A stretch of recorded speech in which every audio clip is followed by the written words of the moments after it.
नमस्कार जय जगन्नाथ पुणी थे आउ गोटे वीडियो को आपण मानक स्वागत। आज देखुए बहुत दिन अपेक्षार अंत घटी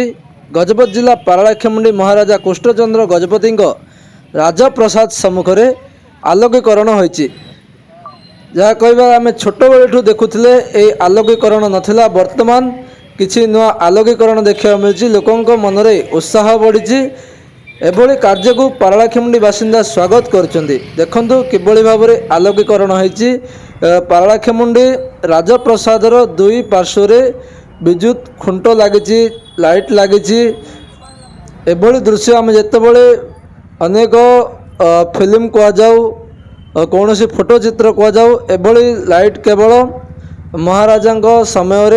जितेबले राज राजुड़ा समय यही लाइट्र व्यवस्था थिला। वर्तमान पुराना स्टाइल रे लाइट गुड़िक लगी लाइट देखापी लोकंर गहली रोचे रास्ता मध्य काम चलती प्रशस्तीकरण देखा जाऊ रास्ता ए चौड़ा लगुच एभली चौड़ा सब बेलू रोली लोकंर आशा रही जो दुई खुंट विद्युत खुंट रही आलोकीकरण एभली यदि व्यवस्था आगरू होता आउ टे भल होता वर्तमान जहा अपेक्षार अंत घटी आलोकीकरण होती लोक खूब खुशी अनुभव करछन्ती। जहा राजप्रसाद सम्मुख महाराजा कृष्णचंद्र गजपति राजा जो प्रसाद रही सम्मुख आलोकीकरण होती वर्तमान रास्ता देखुवे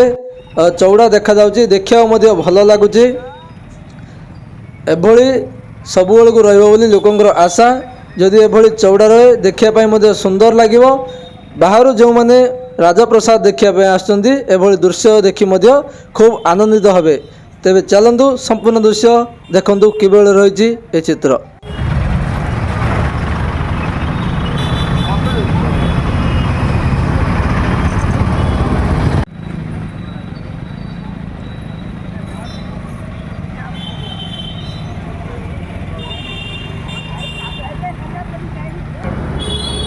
एभली गजपतिर विभिन्न वीडियो देखापी आम चैनल को शेयर करूँ सब्सक्राइब करूँ लाइक करूँ और विभिन्न स्थान संपर्क में कमेंट जनातु शीघ्र सब्सक्राइब करूँ।